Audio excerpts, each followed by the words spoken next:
Taco, taco, taco, taco tribe. Come see what Taco Tribe can do.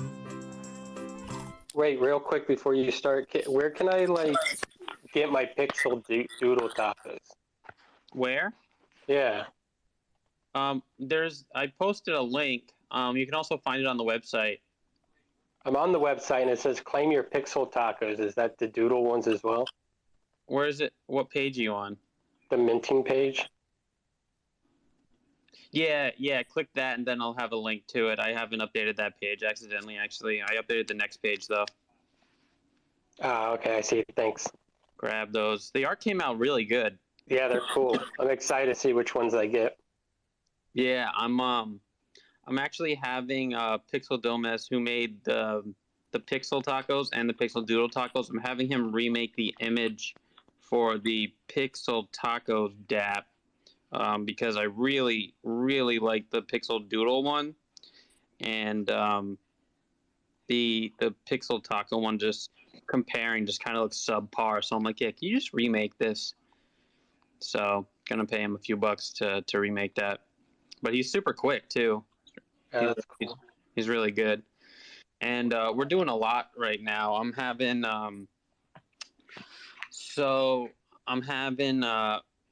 Bry, the crypto guy. He's basically working on a lot of stuff.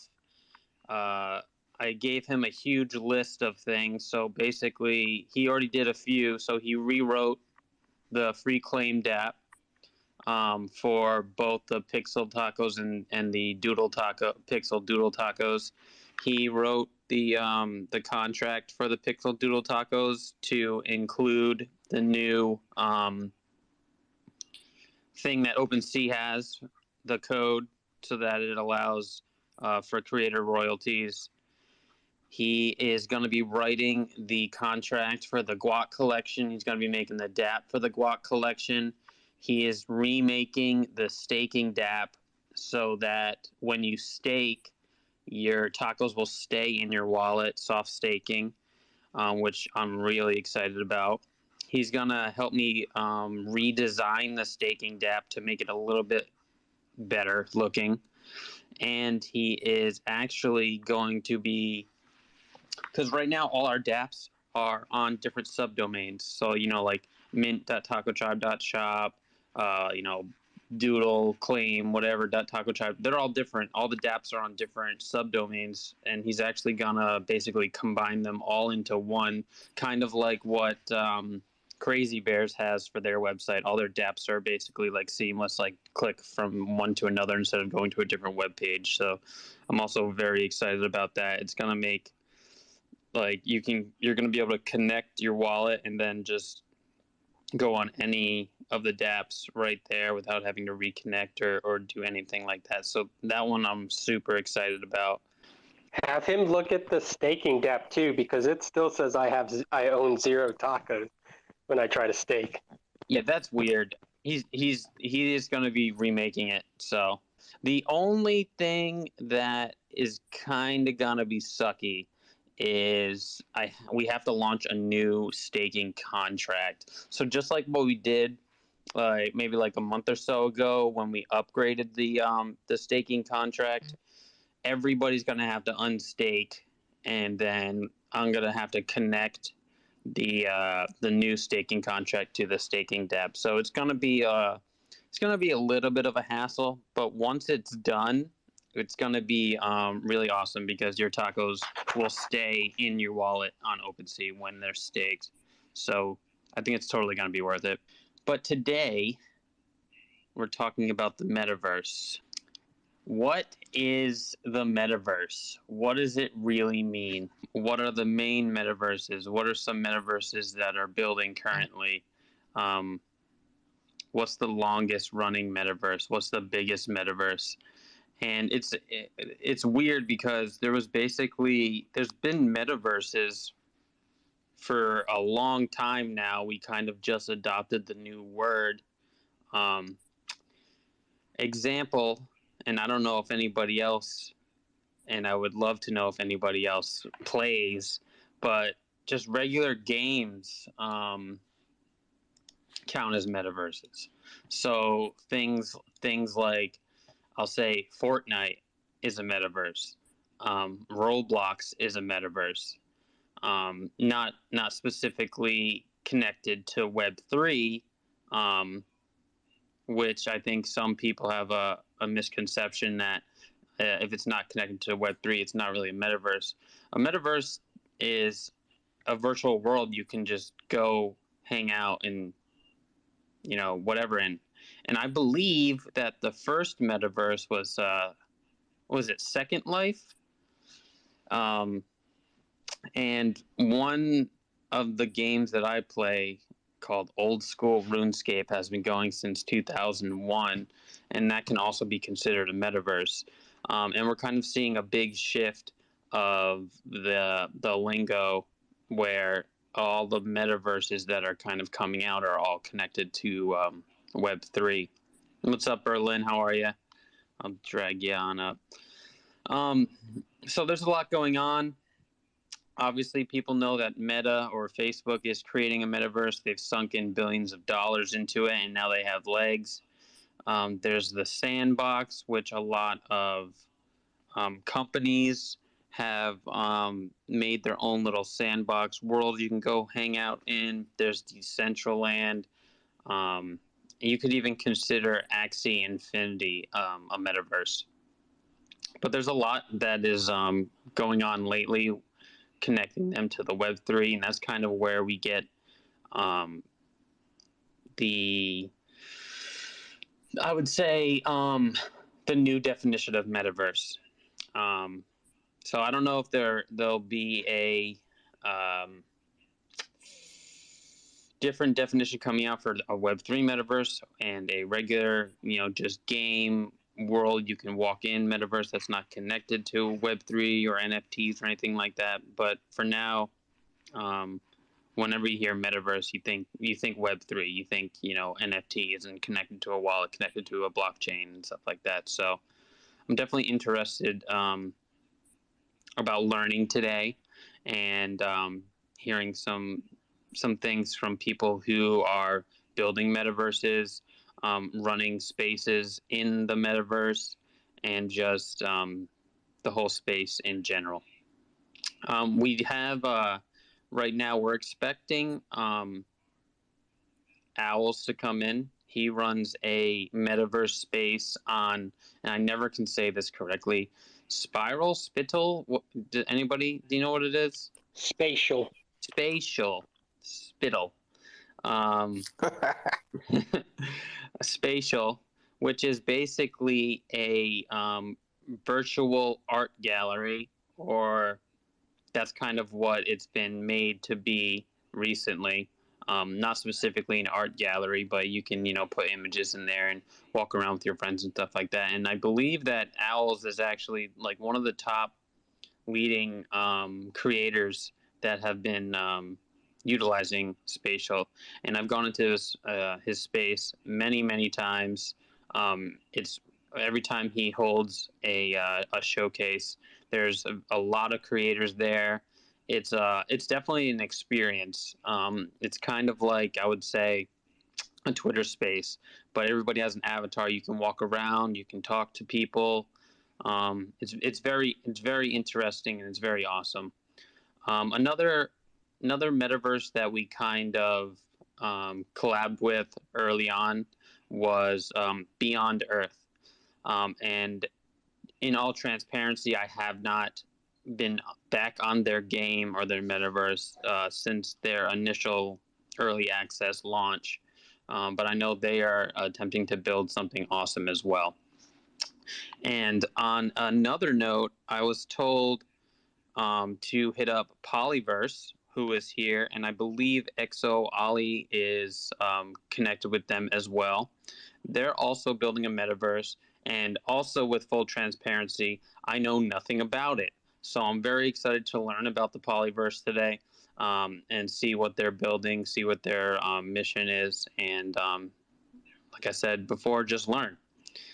I will say that I was very excited for the Sandbox game, which is basically a voxel almost kind of like Minecraft ish metaverse. We actually, before it launched in the beta stage, which I believe it's still in right now, we created a few assets for the sandbox game. So we have a taco avatar you'll eventually be able to use. We have a taco truck you can put in your world, and we have a taco cat companion as well that you'll eventually be able to have. Currently, the sandbox game only has certain creators being able to sell on their voxel marketplace, and that is basically just a marketplace where you can buy and sell assets to put in your sandbox world, and from my understanding eventually use them in different metaverses, but I'm not sure how much truth that is. And when the sandbox did release, I was very excited. I played, and I realized that it's definitely missing something. They have a lot of different and a lot of companies making their own little sandbox plots with games and quests and things like that. But once you do the quests and once you kind of walk around and see everything, there's really or literally nothing to do. So I lost interest in it really quick, and it kind of disappointed me. But I am excited for the future of metaverses and to hang out in them. You know, people have been talking about like going to work in the metaverse, where you could literally go into a metaverse, sit at like a computer and use the actual internet through a metaverse and basically working remote at your job, which is very interesting. I don't know how much people would, enjoy that, but it's definitely an interesting concept of actually, quote unquote, going to the office, and your clock in is literally just you logged in on the metaverse, in your cubicle on a metaverse virtual land. So that's pretty interesting. So let's bring Polyverse and Ollie up and see what they have building. Ollie, what is your relationship with Polyverse? All right. Actually, nice start. Really nice start, Taco. Thanks for having us for tonight. I'm basically making the collaboration with Polyverse. Actually, we have Owloper NFT on Avalanche, but right now we are completely focused the Polyverse project. With our experience, we would like to create something from zero, but very, very excited for Polygon, looks like. And as you described about Metaverse, I think there is no really definition that everyone can accept for now. Regarding to my own opinion, it's pretty early to talking about like make the definition of Metaverse. As you said, there's so many different types we have, like maybe games, maybe like Metaverse done already. And regarding to your experience, you just said like you got bored after you complete your requests, right?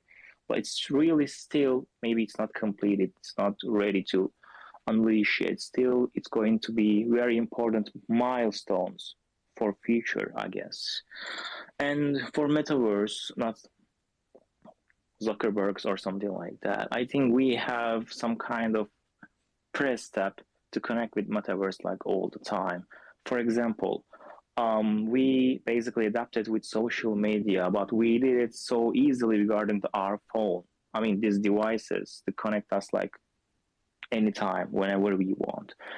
Oh, with Metaverse also, I'm basically thinking the same. Like we need some kind of device that connecting to us to Metaverse like very, very easily, and then it will be becoming very important part of our lives. But of course, I cannot tell like when, how we will be doing. It's pretty much early to talk about like Metaverse like really.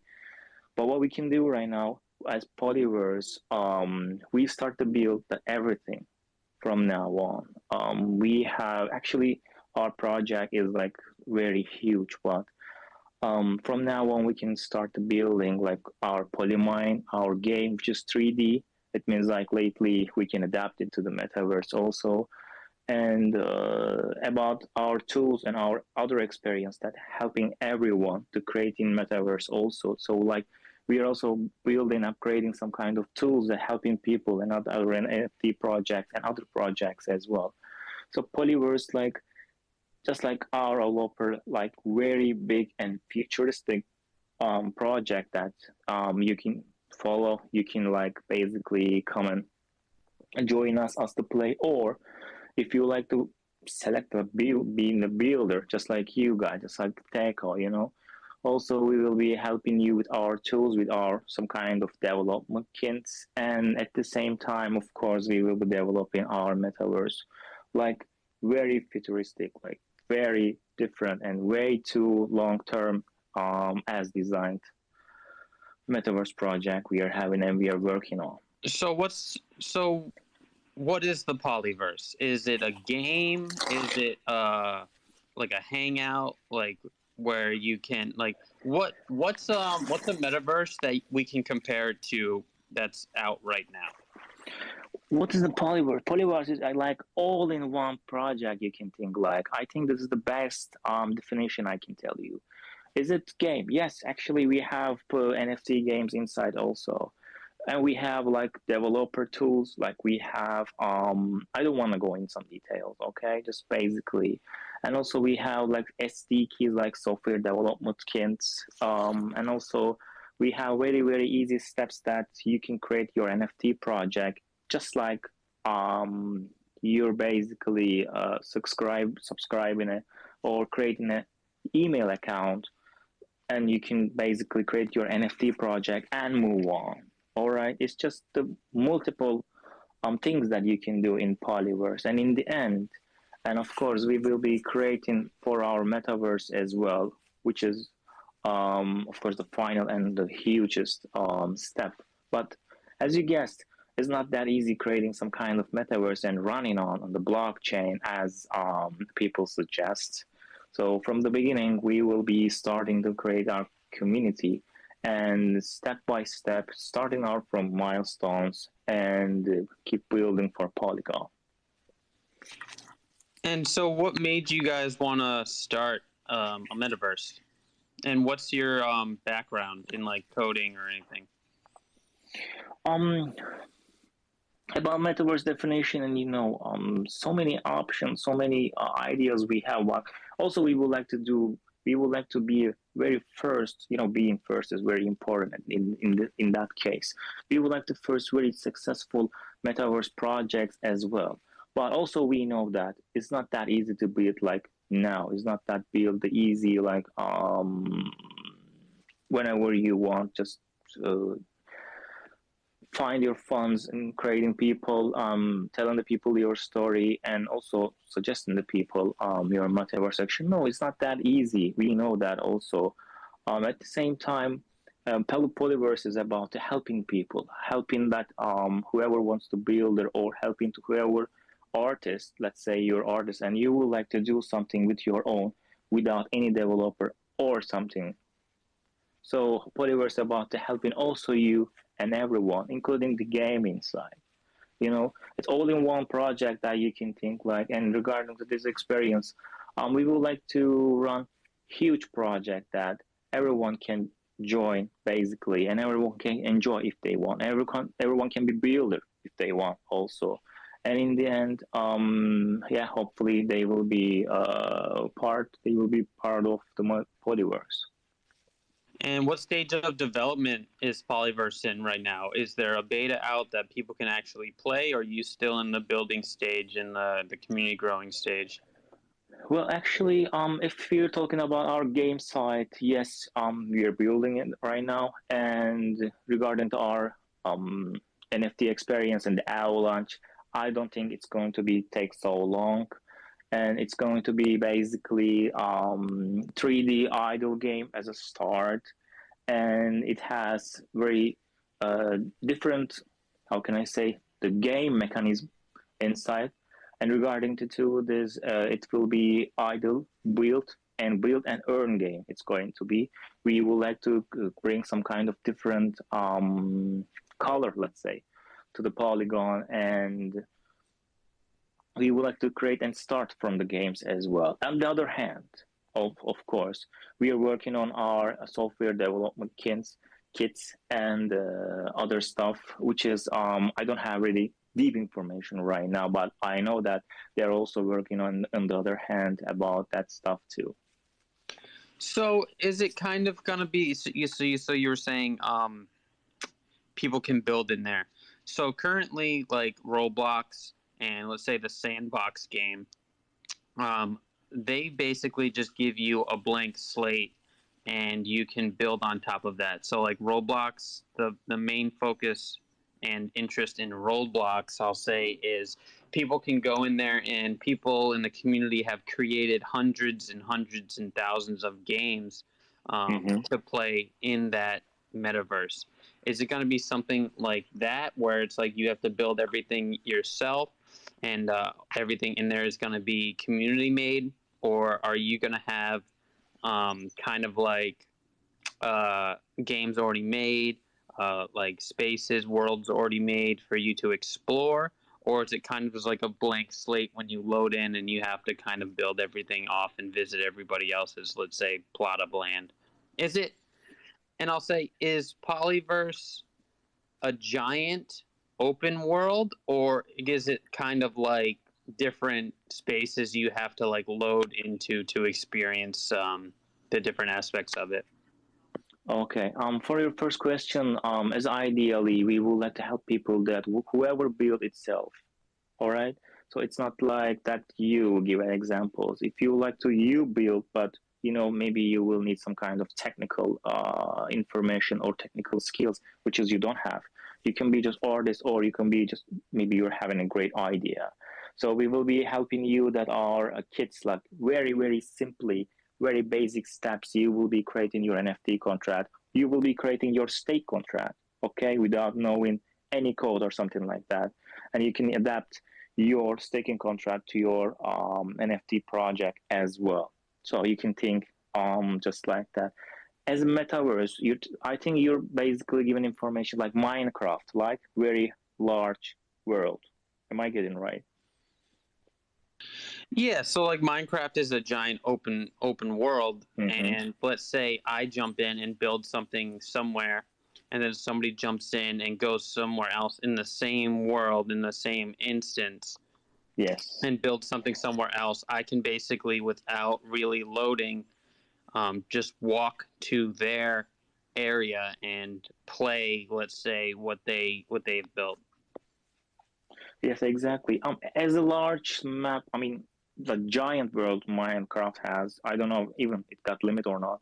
I'm not sure about that. It can be so big or not, but yes, it's going to be exactly the same world that everyone building on at the same time earning on. It's going to be same world that everyone in this world and building and keep playing also earning as well. But about that large map, like really giant for as I remember for Minecraft. So I'm not sure about that, but of course we will be doing our best in this case.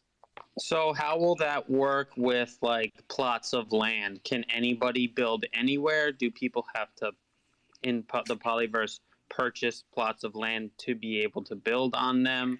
No. For now, there is no like other. I know there are other metaverses like buying lands or something like that. But first of all, I can tell you that you need to have like be a citizen.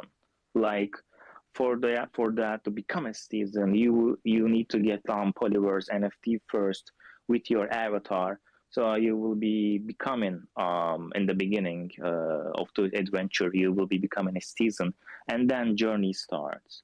So about landing like land selling or something like that, I don't think we are going to do that right now. But as I said, we are really early steps of the NFT project, creating and working on the game right now, and some kind of details, of course, will be certain later. And so if I was to jump in right now and wanted to build something, do you guys have assets available for me to do that, or would I have to basically create my own assets in a third party service and then kind of import them in? Um, as assets, I think no, we don't have it. But if you have, it's really easily can import with system with our pre-ready NFT contracts and also other staking contracts, and it can become an NFT project very easily. So, what would be the need for me to jump in? And you said I would have to create an NFT project. Is the NFT project just the assets that I've imported into so that other people can buy them and use them in their little builds? Yes, exactly. As a technical level, I think you will need assets at the same time, nothing but maybe wallet. So about the sales and all the transactions and other rules, I think that's all you need. And that's all you will need in the beginning to create everything, you know. So it's going to be really easy, just like getting another Gmail from the Google account. We're thinking that easy level. So everyone can attend, everyone can join, or everyone basically can build. Well, so if I come in and me personally, I have no knowledge of building anything 3D or anything, how would I get in there and build if I don't have any assets to import? In this case, I think you will be working an artist. Even for NFT project, if you want to build something, you need to have at least pre-knowledge about it. I mean, we are covering for now just technically side and helping you guys, but of course, you will be some kind of pre-knowledge first. Basically, what are you doing? What are you going to do? What's your plan?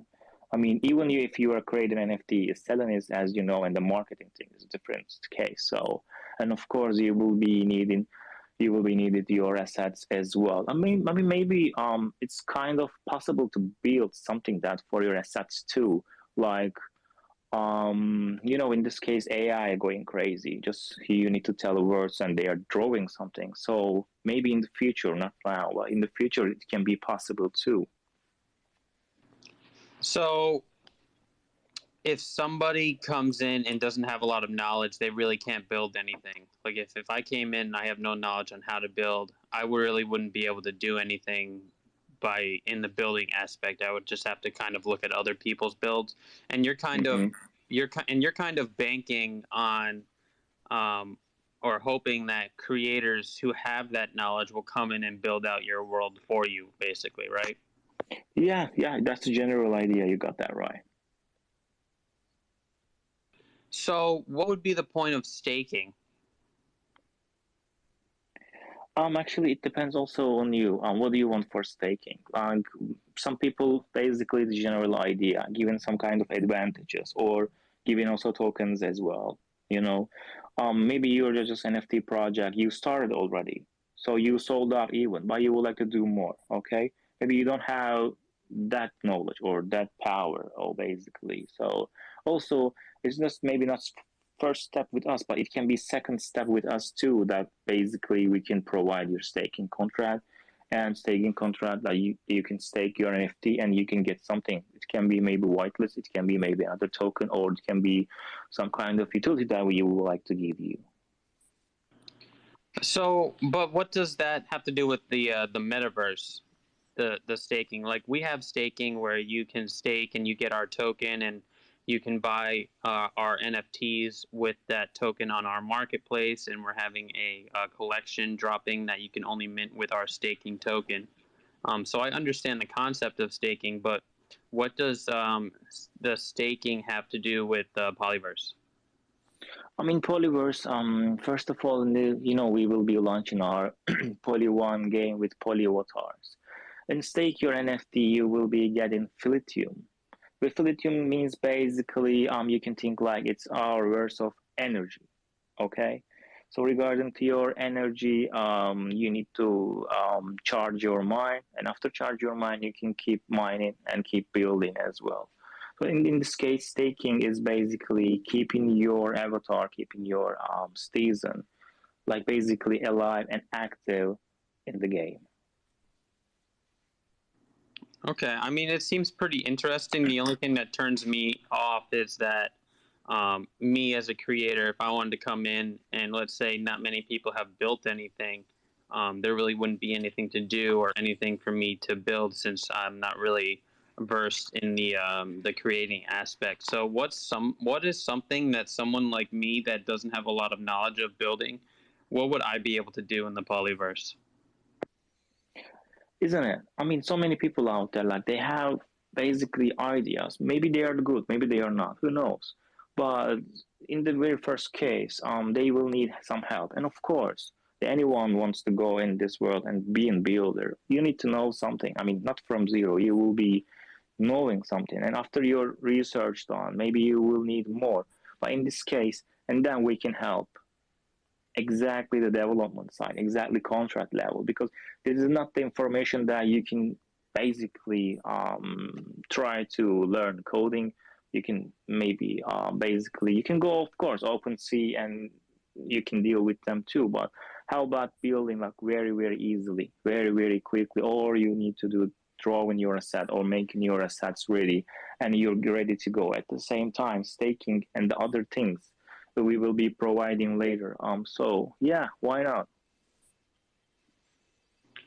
It seems pretty interesting. It seems like it's kind of like the sandbox game where different worlds are created by different creators, and you kind of need people with the knowledge to come in and build out for you, um, in order to have a successful metaverse. Is the polyverse just a metaverse? No, definitely not. Definitely not. We would like to be just more than that. I think the metaverse is like whenever polyverse is complete their vision, it will be like final and very huge stuff will be for us too. And like, is it just metaverse? Of course not. We would like to do it just more than that. And as I specified before, like the metaverse definition is going to be, I think, very differently in the future. All right. I mean, yeah, right now we have metaverses. Maybe we can do that metaverse definition, but we don't know that what it's going to be, what it can be for the future. I think it will be like it needs more time for that, and we will be building, and let's see what we will be having for the future. Gotcha. Okay. I mean, it seems pretty interesting. You're still in the early stages, so I'm definitely excited to see what you guys come up with and start building, and I'll definitely be checking it out. Does anybody, Nico or Solo, have any questions, or anybody from the audience that would like to come on up, and we'll get some questions answered before we jump to our next speaker, Creative Owls, who just jumped in. What's up, Owls? Hey, Ryan, how are you, man? Thanks for having me up here today. Appreciate it. Appreciate you coming, definitely. Nico? Well, all these are sounding very interesting. What I want to ask, basically, not only to Ali, but also to Owls, that his experience with Spatial is okay. I see that a lot of guys are trying to build different metaverses. My question is, behind all this, does anyone have a notion of how all these different metaverses will be interconnected in the general idea of a metaverse that will include everything? I don't know if you understand exactly my meaning.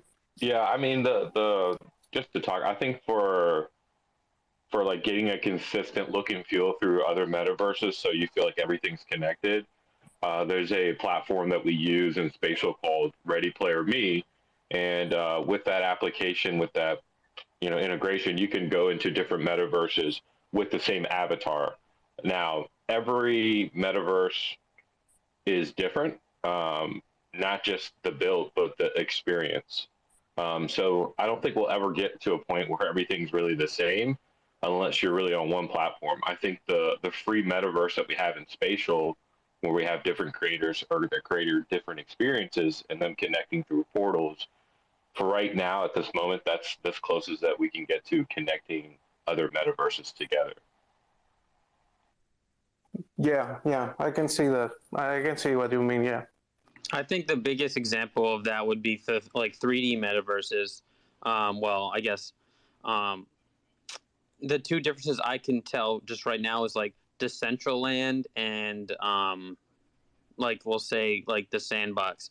They have two completely different art styles, and I'm sure that you could um, or eventually could maybe crossbreed those, but it's just two different styles, and yeah, I feel like they would clash a little bit. So I feel like it's kind of like what I was saying earlier with like metaverses being games and stuff. So like Fortnite and even like let's say Call of Duty. Um, those can be considered metaverses, but there's really no way.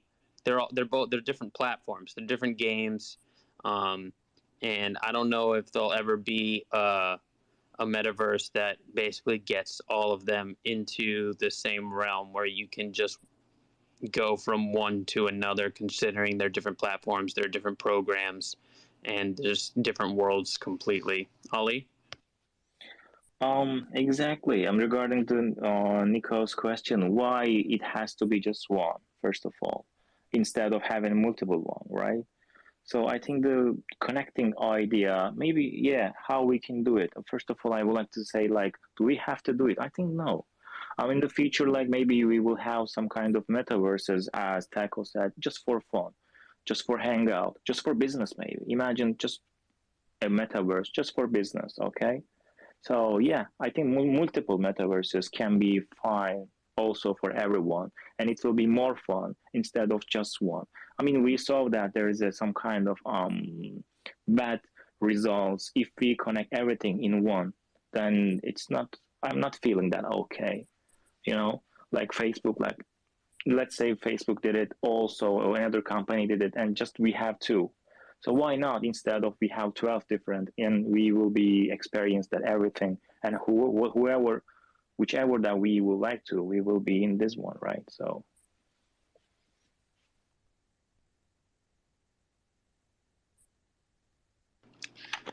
Yes, I completely agree. Nico? Yeah. You see, now to answer basically Ali's question about why we should have one thing, let's say everything interconnected into one thing. And let's take for example what's going on right now with Polygon. We're seeing now that multiple brands, big brands, are trying to build on Polygon. We have Nike, the most recent one. We have Adidas. We have Starbucks. We have Facebook, Meta, Reddit, eBay, Disney, Adobe, so many. So if all of them are building stuff that are going to be used by everyone around the world, I guess that on some point we will need one place for everything. I mean, if I want my avatar to wear Nike shoes, it's gonna be a bit fucked up to go from platform to platform every time, and obviously not being able to have my Nike shoes in every different platform. I'm not an expert, but that's the general idea I'm getting right now. Well, I think it's kind of gonna be like, let's just say social media. Like, we're all on Twitter. We all love Twitter. We all use Twitter. But there's a million different social networks out there, and we kind of chose Twitter to be the one we want to be on. So there'll be many different metaverses, but I think one or a few will rise to the top and be the ones that are being used the most. And obviously, if a metaverse is being used a lot, it's going to have a lot of brand integration, and you'll be able to use, there'll be a lot of things on that to use, and it'll basically kind of just be like, this is the metaverse that everybody is using. So this is where everything is built, and this is where you want your Nike shoes. Like, this is where you want to show off your assets and stuff. Hey, Ron, I'm going to chime in with you on the social media part. I think that's great. And the way I look at it is that like every single social media platform has a different purpose, right? YouTube has a different purpose, Twitter, Instagram. That's the same way for metaverse platforms. You have Sandbox, you have Decentraland, and you have Spatial. It really depends on the target audience or the user base that's really going to decide what the platform is. Because I can't, the experience I have in Spatial with galleries and art, and it's going to be way different in Sandbox, even if they're interconnected. So I think the platforms is going to be whatever platform that has the biggest, or whoever has the biggest target audience in Web3 is going to push the platform, put it to you that way. Yeah, and that's exactly what I'm thinking. Like, you know, it's not always that the first to do it is the best to do it, right? There can be somebody who innovates a lot and their ideas taken on different platforms. It's going to take a few years for the metaverse to be really developed, where it's like everybody wants to use it. Right now, it's kind of like, oh, this is cool, let's go check it out. But there's really no need to like stay in the metaverse and be in there and show off your items and hang out with people. Besides, I would say like gaming metaverses right now. And those have been building for years and have a giant user base. So it's definitely going to be a while until we get like, the top 3 company metaverses that are actually going to be sticking around and working and gaining, the majority of the user base, I guess. Creative? Yeah, I'm with you on that. And, coming up, you have Art Basel that's coming up in a few weeks. And what's going to happen is just like you have like, Microsoft Ignite conferences around the world. Not only do they have the IRL event, but now they're going to start having the physical event. And I think that's another way people are going to start connecting is in the metaverse regarding real world events. So whatever's happening in the virtual world, it's also happening in the physical world, and people are making connections just based off the IRL events. I think that's more of an adoption that I'm seeing. Things like that we just seen this week with FTX really hurts the Web3 community and onboarding. And we've seen what Reddit has done by kind of removing the word NFT and call it digital collectible. So I think the onboarding process into the metaverse is going to take a little bit of time. But I think just providing the value and educating, I think that's what's going to get more people into the metaverse to keep people in there longer. Yeah, and just to touch on Reddit, they did a very good job onboarding people to NFTs and Web3, but at the same time, they did create 3 million new wallets, but not all 3 million of those people are diving into Web3. Most people just created their vault, which is their wallet on Reddit, just to get the free avatar, and most of them will not even maybe in a few years we'll finally jump into Web3 and discover all this stuff. So they did a really good job with getting wallets made and getting NFTs out to the normies, I guess I'll say. But they failed to, I would say, convert people to be like Web3 fanatics like us. I'm sure there's a select amount of people that will look deeper and dive deeper into the space. They definitely got the word out there, and I think we need more of that.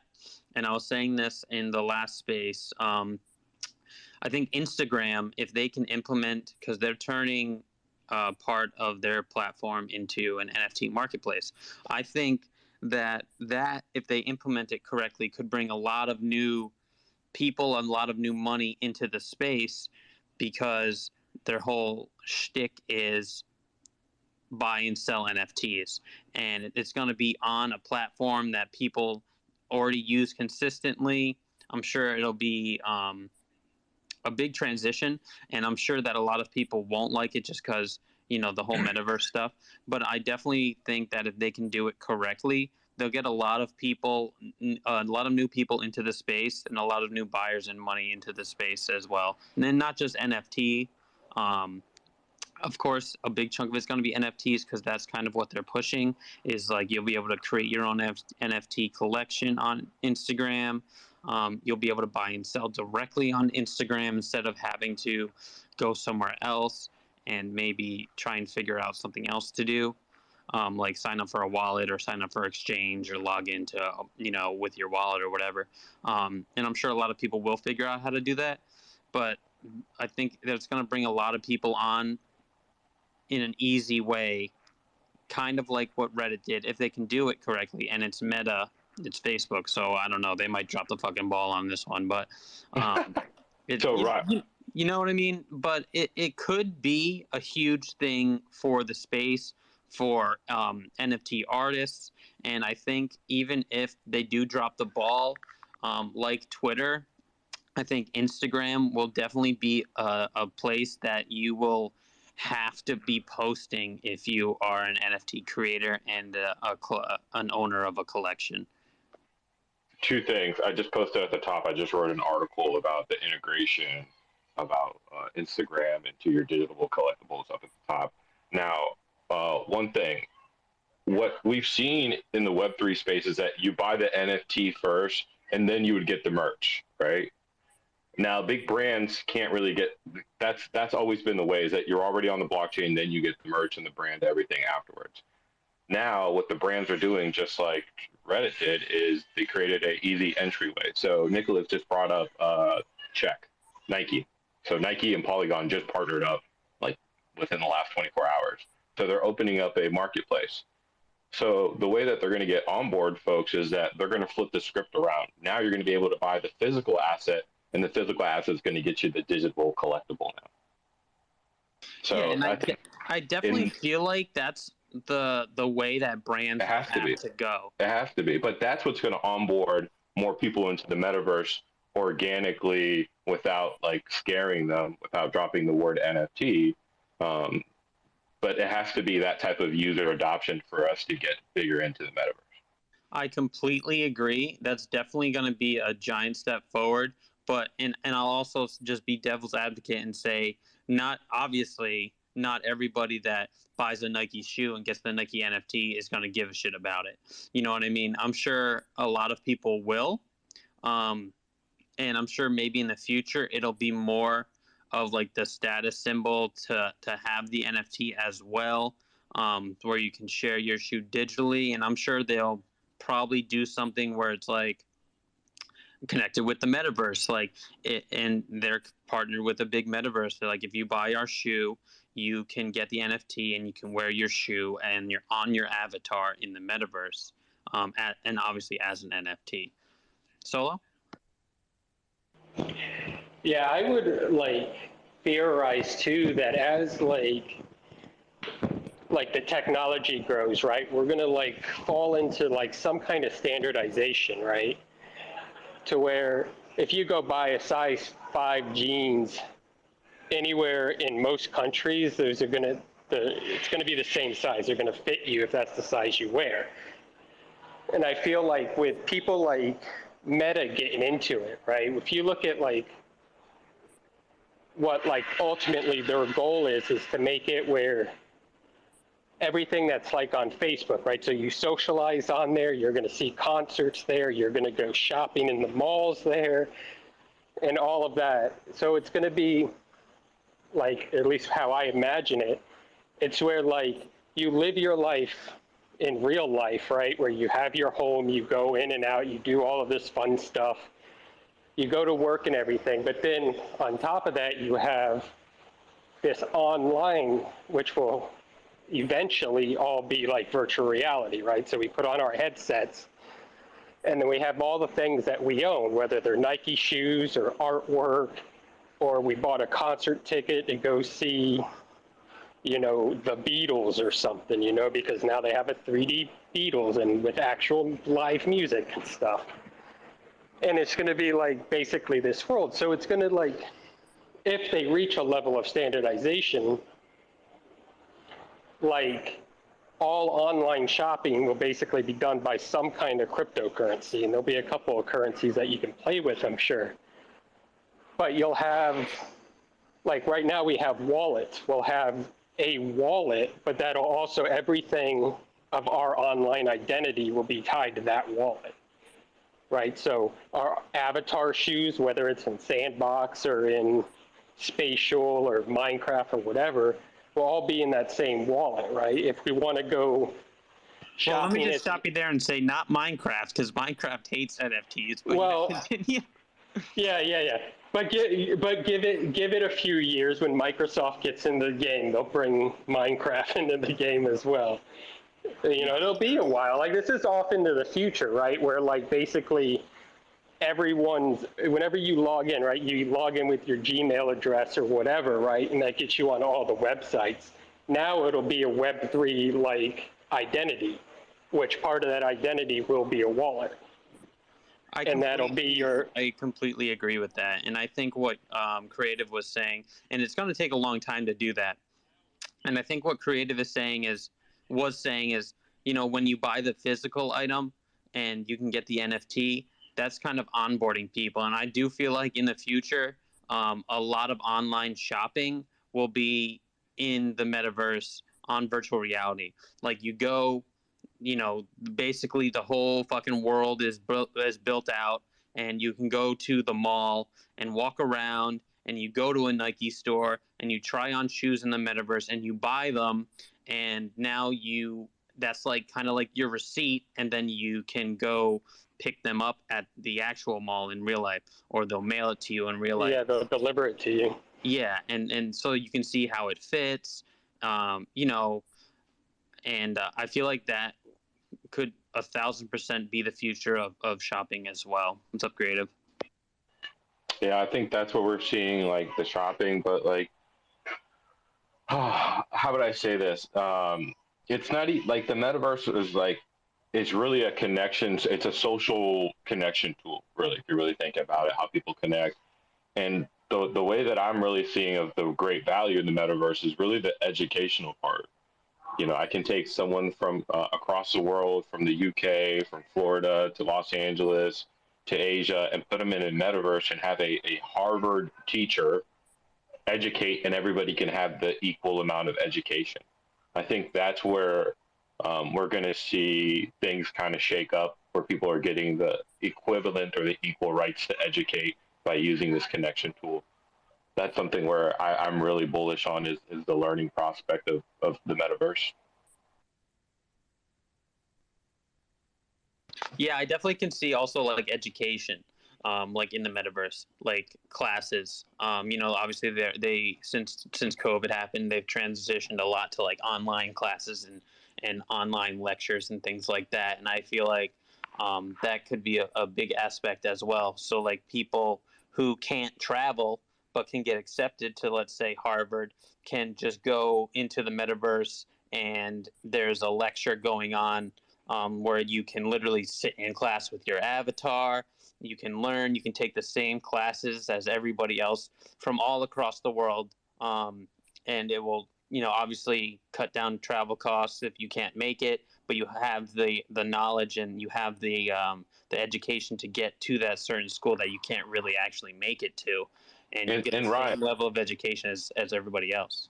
Then the language barrier is broken because you have the AI tool that can integrate the language, right? So you can speak in English and it converts it on their mic at a different language. I mean, this is really going to take off as technology picks up. And then, you know, do you guys have like a Discord bots on your channel, Taco? We do, yeah. Yeah. So like a lot of websites now, when you log in, if you guys have been to any websites lately, there's like a little chat box that says like, hey, what's up? How can I help you? If you guys seen that, throw some heart rooms to make sure you guys are paying attention. Well, inside that chat box, it's an automated tool. We're going to see those type of things in the metaverse as well, too. So you're going to have like a little personal Alexa maybe following you around saying, hey, your friends are over here. Here's the latest merch store. By bots just recognizing, you know, IoT devices in the metaverse, or, you know, what people are buying. So these are things that are kind of further down, but These are the things that we need to start thinking about as technologists now. Yeah, I mean, I'm super excited for the metaverse and all these things. Like, I would love, and I'm sure my girl would love to go to the mall without leaving the house and buy a bunch of stuff and then get it delivered to your house. What I'm not excited about is once it starts taking off, I know that that's where all the ads and all the marketing is going to be. Um, Once everybody's in there, and it's going to be like that. Like, I'm sure, like, Creative said, well, I'll have a little Alexa. I'm sure there'll be ads on that, like, oh, there's a new store right here. Go buy that, and it's like a paid ad for them to say that to you. So that's definitely a big aspect that's going to be happening eventually when the majority of the population or a big chunk of the population starts using the metaverse and starts shopping in the metaverse, because it's only logical. If anywhere they're shopping, there's ads. They want you to buy their stuff, and if millions of people are using a metaverse, they're going to want to promote their items. It's going to be a big virtual world.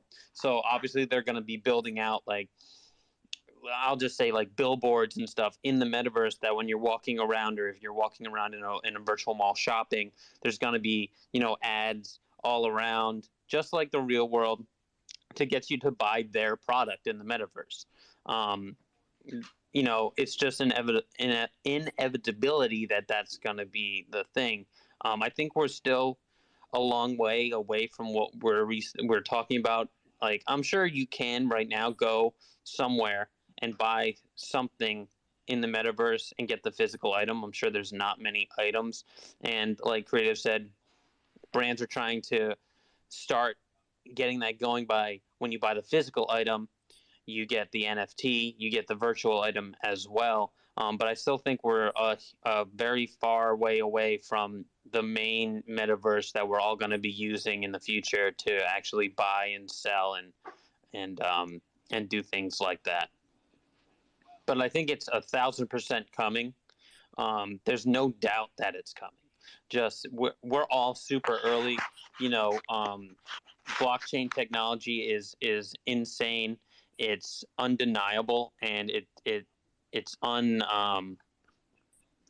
like, you can't.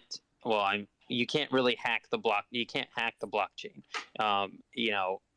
It's like a giant ledger. All receipts are there. You'll be able to see if you bought something, and it's inevitable that we're all going to be eventually buying stuff in the metaverse, getting it delivered to our house, and that's how, like, shopping, I feel like, is going to be. That's how, like, social interaction is going to be. Like, if my friend lives in Florida and I can't hang out with him, we can go and hang out in the metaverse, play games, go shopping together. Fucking get a virtual meal or something.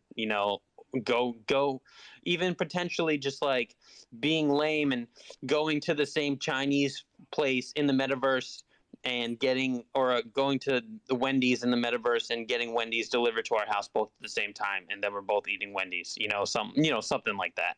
I think it's definitely an inevitability, and it's definitely going to be happening. We're still super early, where people are still developing the universes that are actually going to be used by the mainstream. There's a lot out there, but I'm sure in the future there'll be a select few that everybody uses.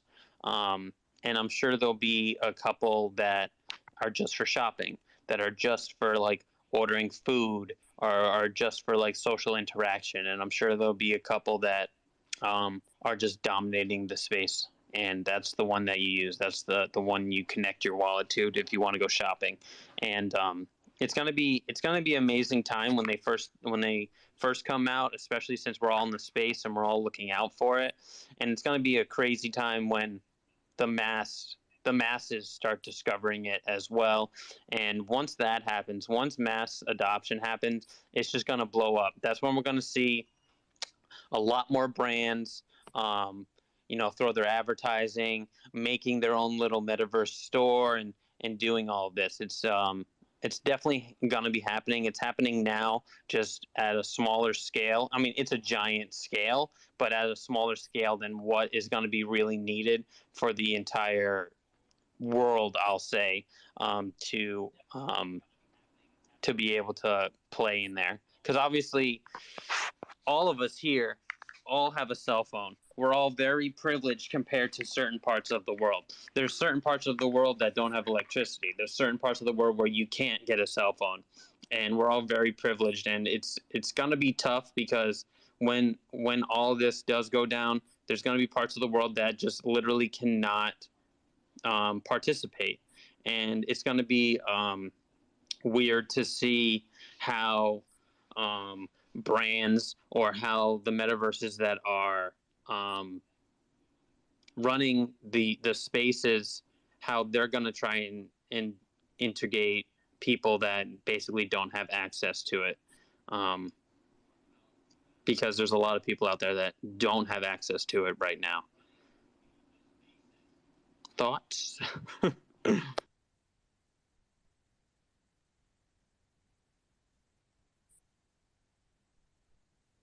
All right, good.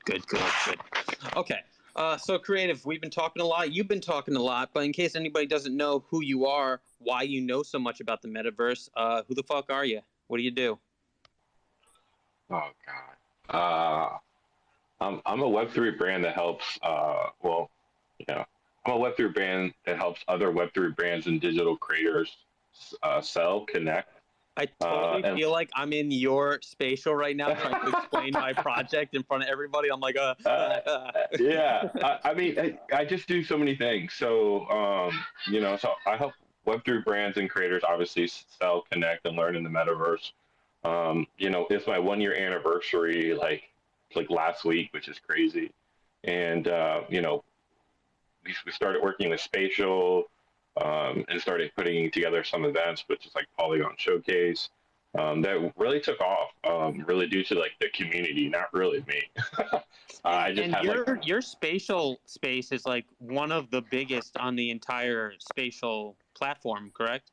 Yeah, and that's due to like the community really pushing it, and we host a lot of events there. I just provide the platform, and like the artwork it's not all owls at all. It's like the curator, so it's a really community-based project. And what happens is that we're seeing a lot of people like connect, network, a lot of developers and artists starting to work with each other, and that's really the magic of like the Web3 space is connecting people. And as an like artist, even myself, like it is so hard to get like be seen, get your artwork out there, and so this is an opportunity for us to do it. To be transparent, we do charge for the events. We do charge tickets. That's because it takes, if you've ever built a metaverse experience or an event, it takes a lot of work. And when you're creating about like 80 pieces in marketing and collaboration, it adds up. So that's why we do it. But also we also eliminate a lot of projects that are maybe our hobbyists and some of the people that are really trying to stand out or break into the scene. So we've done 4 shows. We did the Polygon takeover with Spatial. I host the Polygon newsletter. I'm a Ready Player Me partner as well too, and I'm working with Dash Radio. They own all the licensing rights for music digitally. I'm working with them to help them onboard and connect with other platforms. So I'm doing some consulting, and I'm just trying to do this like on the side with my real work. So it's going well. But my goal wasn't to be the best NFT artist or metaverse architect. I think it's just for me to like get my creativity out. I like to create content. I like to create videos. I like to create metaverses. This is the way that I express myself. This is my art. And I'm just really thankful that I have a community that supports that, but also is also a part of the vision. Yeah, and honestly, from me just coming into, I believe, one of your first spatial spaces compared to now, I mean, obviously they've upgraded their platform. You have legs now, which was very surprising to me. But it just from remembering your first spatial space and the most recent one I was a part of, you have specifically like grown in the way that like you're so articulate when you talk in front of people, and it's definitely different from here. You see all the profile pictures in here, and it's a little nerve-wracking, but when you're in a spatial space, it's such a great place to connect with other artists and other collectors and collections, but it's the vibe is totally different. You know, I mean, I'm nervous when I come up here, but when I come in creative spatial space, I am sweating balls. There's avatars looking at you. You know, people are walking around, and you see everyone's art everywhere, and it's very nerve wracking, but it's also probably one of the best, and specifically creative showcase, spatial space, one of the best places in the space to get your art out there, to get your art actually in front of people that are buying art, are buying NFTs, and want to know more about your project instead of just people, you know, because I would say the majority of spaces are shill spaces where people come up, they talk about their project for 5 minutes, and nobody buys, or nobody asks questions, and nobody really wants to learn more. You know what I mean? Yeah. So I think you're doing a giant service for a lot of projects that otherwise would not have been seen, otherwise would have not gotten any sales, or wanted to grow, or wanted to even learn about other projects, or learn about the space as well. So when is your next one, by the way? Yeah, so we've got two coming up, but I also just want to say, like, it's a really community based project, and I really try to help other creators to grow in this space. You know, I've got like some really amazing people in my community that I worked with. I don't know if you guys know, like CC Bands, VDK, and some others that are now creating their own space. They're now creating their own brands in the metaverse, and they're building and they're growing their brands. So that's like the best part for me, is to see like the growth within the community, because at the end of the day, like, the ecosystem has to like build itself, but it can't just be rely on one person. It's like we have to build other leaders, and you know, lift them up in what they're doing and help them up, because that's how honestly we're going to grow. So I just wanted to chime in on that. Now, the two events that I have, there's one coming up, which is December, which is our Web3 holiday party event. This is our second annual holiday event, and this is not a custom environment that I built for this one.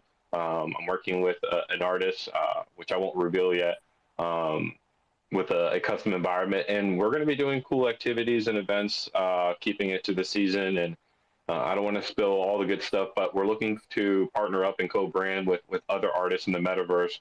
I always feel like if we do a big co-branded event with other big brands, like, everybody wins and gets that type of exposure.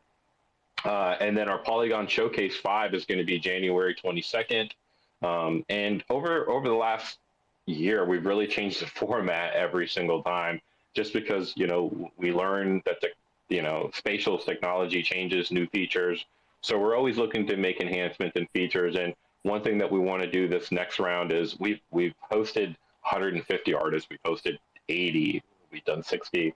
I think we're going to do it a little bit smaller next time around, just because we want to ramp up more of the marketing, just for the 3 artists, and also bring the price down on the ticketing, which I think is like $20, $25 to help them, get for the creator to get the max exposure that we can get. So those are the 2 events that we've got going on, and I got some other things also in the mix, but I can't fully reveal them yet, because I don't know if they're going to be complete by then. So those are the things that I got rolling and roll. So for anybody who doesn't know, how can somebody, and I'll just specifically talk about the showcase, how can somebody come and just listen to somebody speak? How can somebody come, go to the space, come up and speak and have their art shown there? Yeah, so great question. So a couple of things. If you want to see how it looks like in the format, you got Prism and DabTech. I got to find their tweets. They live streamed the entire show before. So if you want to see how it looks like, or how the conversation is, I think that's a great experience, to just seeing what it is. If you've been in spatial, I think the one thing that if you're ever in a metaverse, you always want to introduce yourself as you would in the real world. So if you're ever in the metaverse or if you're ever on spatial, that's what I recommend. And have that same mentality when you go into Polygon Social or whatever event that we have. You don't have to like raise your hand. There's no rules. It's just like you would be in the free world. Just be respectful, and then people will treat you with respect. In there, I think there's no like real rules or regulations on that. But if you want to be a part of the show, go ahead and head over to creativehouse.io/events, and that will take you to the Eventbrite page that will give you the full details, the registration page, and take you through that entire workflow process. If you guys are interested, I will pin it up here to the top so you guys can take a look. And you were saying that you were going to lower the ticket price. I mean, I know what that all means, but what does that mean? What's a ticket?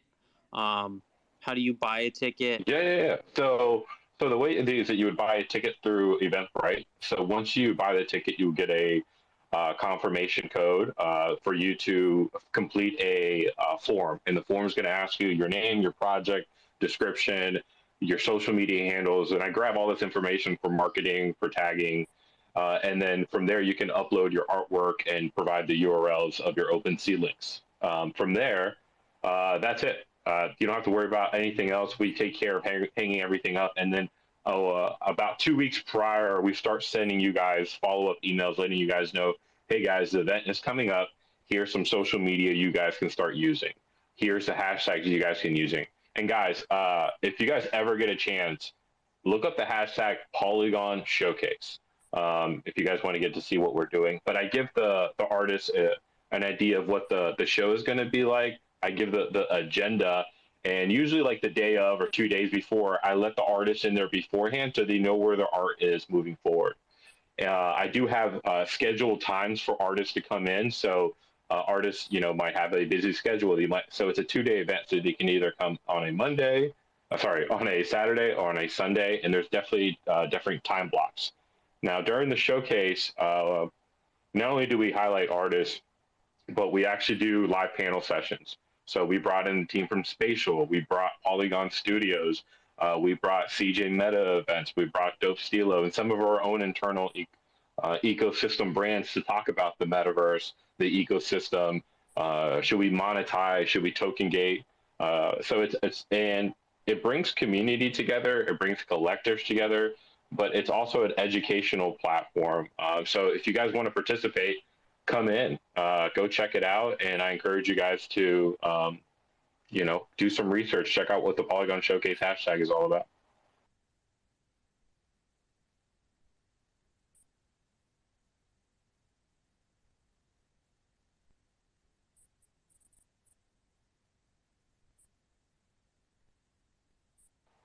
Looks like Taco's buying his ticket.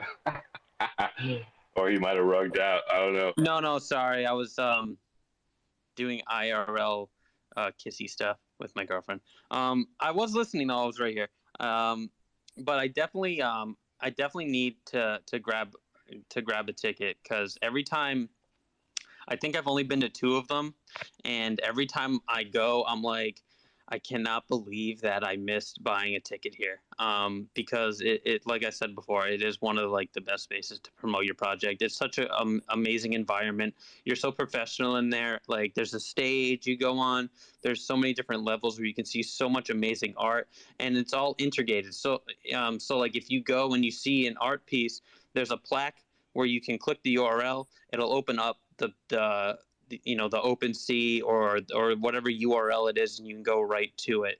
So it's really like it's not a lot of like, oh, now you have to copy this URL and go to this. It's like it's all there. There's so many amazing people sharing their stories in there, sharing their projects in there, and it's like the place to be. So if you haven't heard about it, definitely give Creative a follow. You'll definitely want to see what he's been building over the past year and what has to come.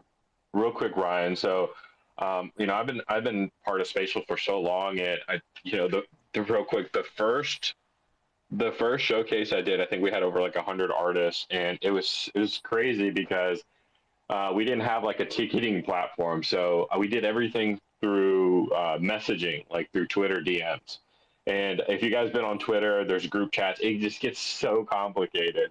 And not only that, back then we didn't have full bodies. We didn't have we couldn't really share um, our identity like we can with Ready Player Me. Not only that, we didn't have any of the features where we could bring users to us or have a spawn point or be able to tag art. So what we were doing is that we were creating sticky notes and writing the artist's name and their URLs for 100 artists. So what I'm saying here is that technology right now is getting better, but us as creators, we have to really dive into it and break it and get dirty on it to realize what it should be like. So if you guys are thinking about getting into the metaverse or even into new technology, I always guys to encourage it and see what you guys can create and build, because you never know, you guys could change the platform. Yeah, and I definitely got to hand it to Spatial, because they have enabled all those features and made it so much easier to have what you do and showcase artists and stuff like that. And they've definitely been consistently building.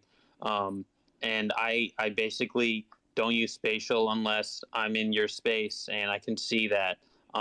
They've definitely catered to what you have, not specifically you, but catered to the users that are using the platform for building out spaces and building out galleries, I guess I'll say. So they're definitely doing a lot of amazing stuff in the space. If you guys want to check out Spatial, I know that Creative has their in his bio, so if you want to go check that out, definitely make sure you follow Creative. He's doing a lot of amazing stuff.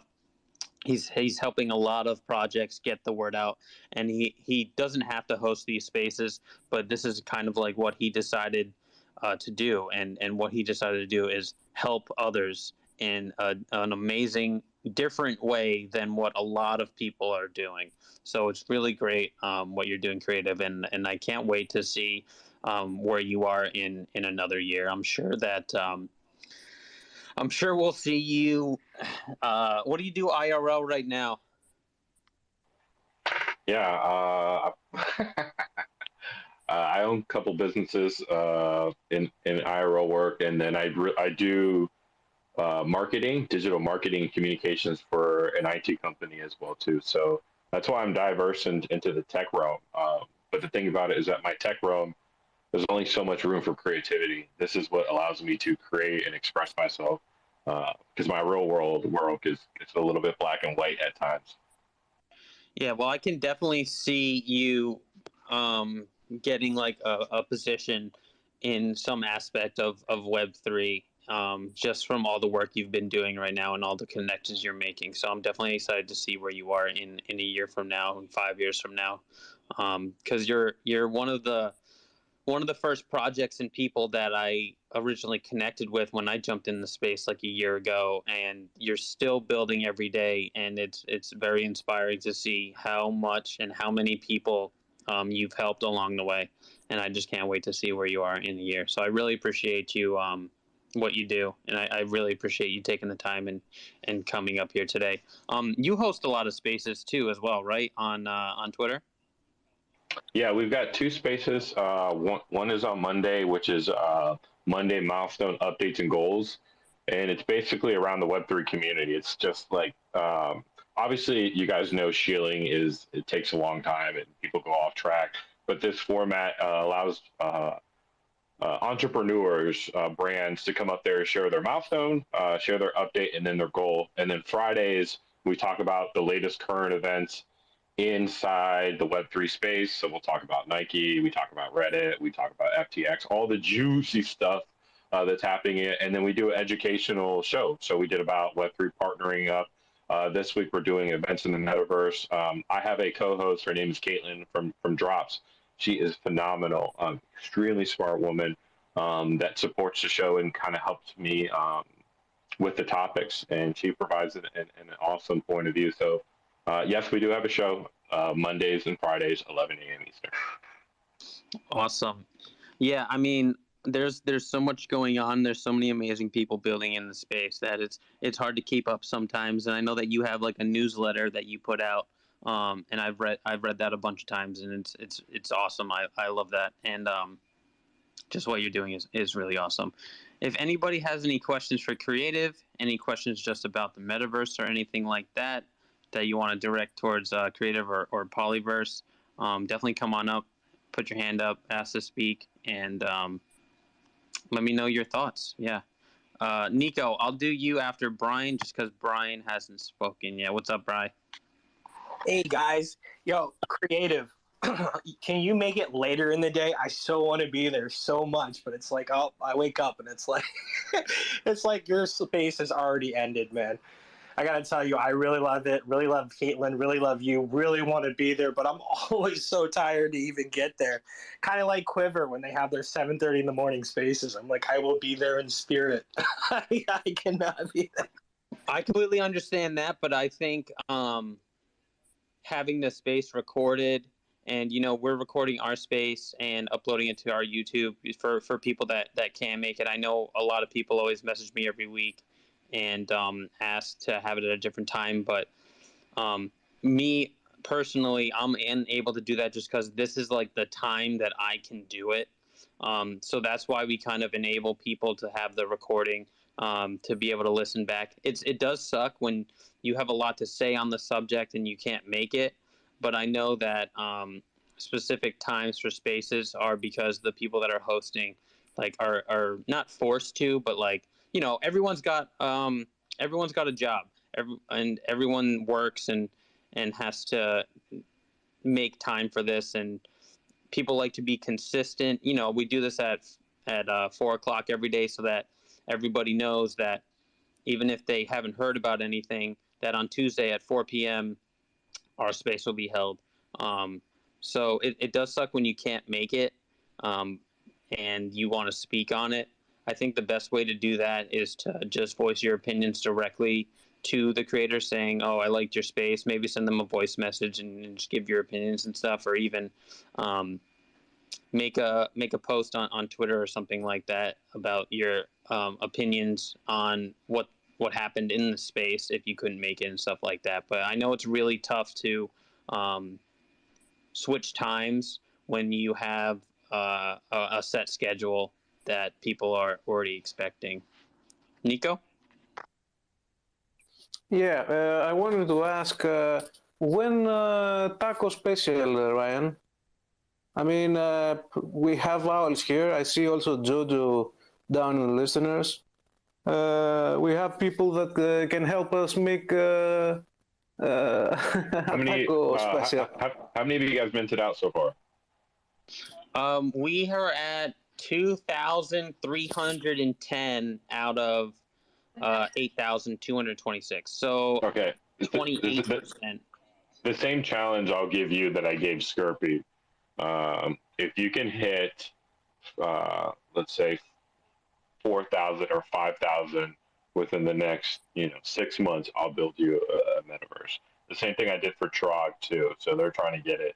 Skirpy hit his in like over the weekend because he had his reach, but that's the same thing for you too, Ryan. If you want, I can help. Build All that right, for you. free mint until we hit 4,000. Everybody, go make tacos. Let's fucking go. You won't. And honestly, you know what? I would do that if I wasn't donating to charity, because I don't want to take away from the percent that I give. We give 20% to charity, so I definitely don't want to do that. So here's some other things that we can do. Is that this is why I'm trying to tell these brands to like, we should part. I don't know what some of these brands don't want to co-partner. I don't know what it is. But like we've done a couple things with other brands. Have you been seeing like the diner? We put the diner inside our metaverse and have fun with that. Our very first, Ryan, I know you remember this. Do you remember the very first metaverse that I created? What we did is that we did a treasure hunt of tacos. Yes, that was so awesome. Yeah, so these are the things that I'm trying to get a hold of with the Polygon Showcase artists, but we need them to register quick so that we can come up with these creative things. So there's definitely opportunities. It's just you have to have the right platform You have to have the right co-brand for you guys to take your brand to the next work. So if you guys figure something out, if you guys want to work something, if we get to the 4,000, it'd be awesome to create a huge taco metaverse. Yeah, I mean that would be awesome. I that's like a whole aspect that I haven't been working on, so it would be tough for me to start working and learning on all that by myself with everything that I have going on right now. I've already tried to build out a team of some amazing people. We just recently took on Bry, the crypto guy, just took on a giant weight off my shoulders with creating the dApps, and he's doing a fucking amazing job right now. So I definitely think that's something that I would definitely look into in the future. And with your help, that would be amazing. I think that's a really awesome goal that I can have in order to put it on the roadmap. There you go. Dive into the metaspace and put it on the roadmap. Yeah, that would be really awesome. And I would definitely be honored for you to help me with that. And I'm gonna definitely try and push towards that. That'd be great. All right.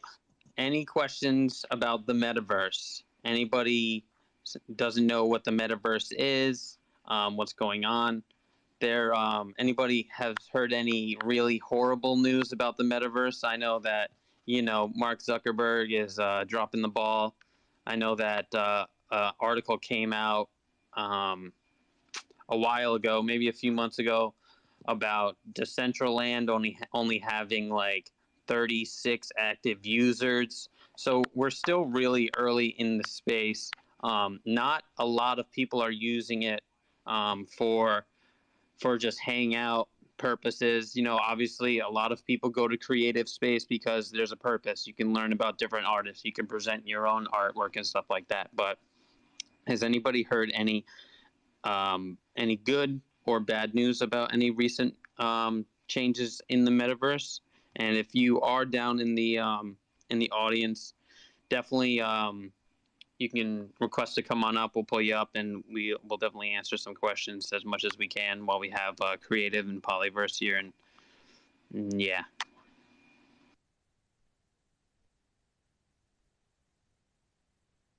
Okay, great. Awesome. So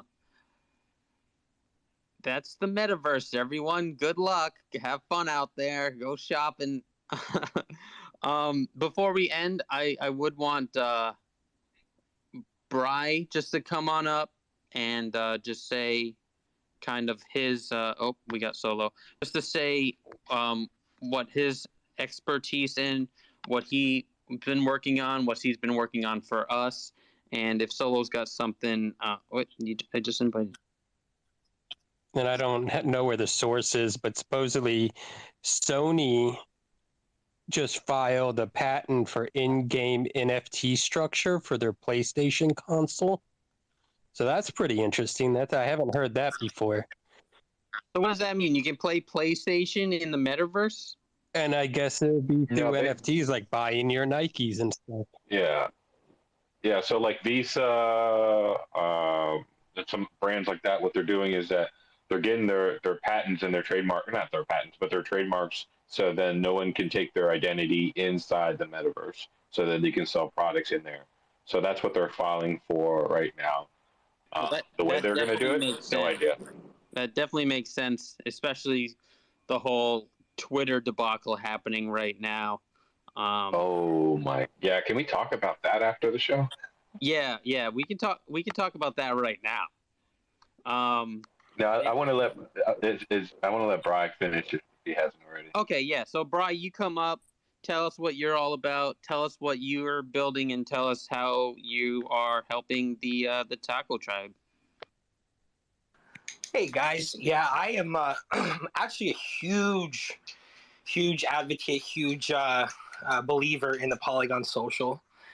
Big fan of creatives over here. They actually did something nice. So Dropsy, the person he co-hosts with, her character is just unbelievable.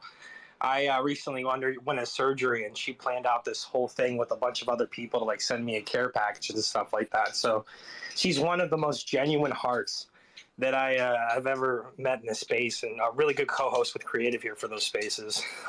Absolutely love what they're building. Absolutely love what they're doing in the metaverse, especially with spatial. I think the synergy there is just, it's palpable. It's really cool. Um, some of the off brands like CJ Meta Events, to see JoJo down there, absolutely big advocate for these guys. They rock it. If you guys need any events, like like Creative has this really cool niche, build it out. CJ Meta Events just helps plan, organize, and construct these just elaborate, amazing events. Absolutely love what they're doing too.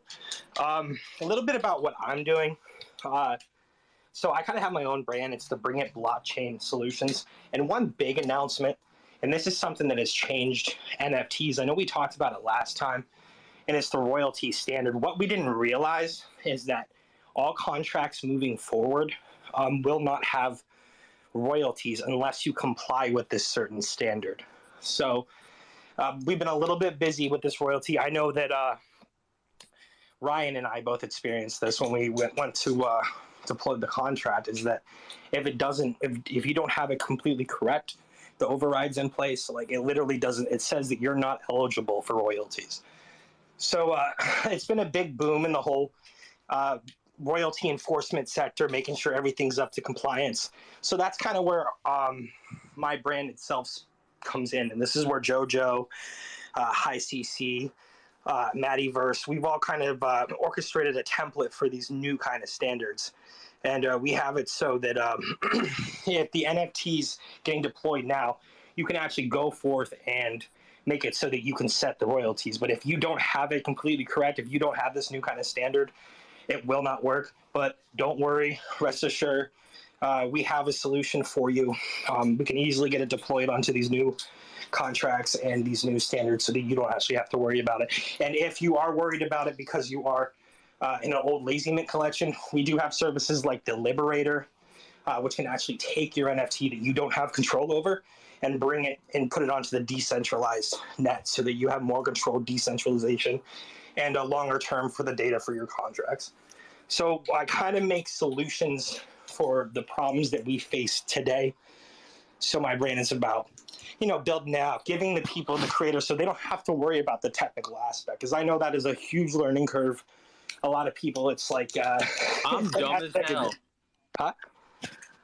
I said I'm dumb as hell. No, you're not. He keeps trying to say No, you're not. Don't say that ever again. Yeah, exactly. So we just try to make it easier for creatives, like be able to get out there because they, like it's about the art, it's about this. So we take care of the advanced side that keeps evolving. So we stay on top of that, and we have the new standards for that. But with what we're doing with Taco Tribe, we are moving them from the what would you call the full stake standard, and we're doing it to a soft stake standard. So because of this, it allows for utility for gamification and things where you need to have that NFT inside of your wallet so that he can develop and expand in a nice little ecosystem. Really cool move with that. We're also took control of the D app, optimized it for gas. You shouldn't, if anybody was experiencing any of the failed transaction because of underpriced, that should no longer be an issue with the D apps. And we plan on trying to get them all into one. So I know that there's different D apps, different locations.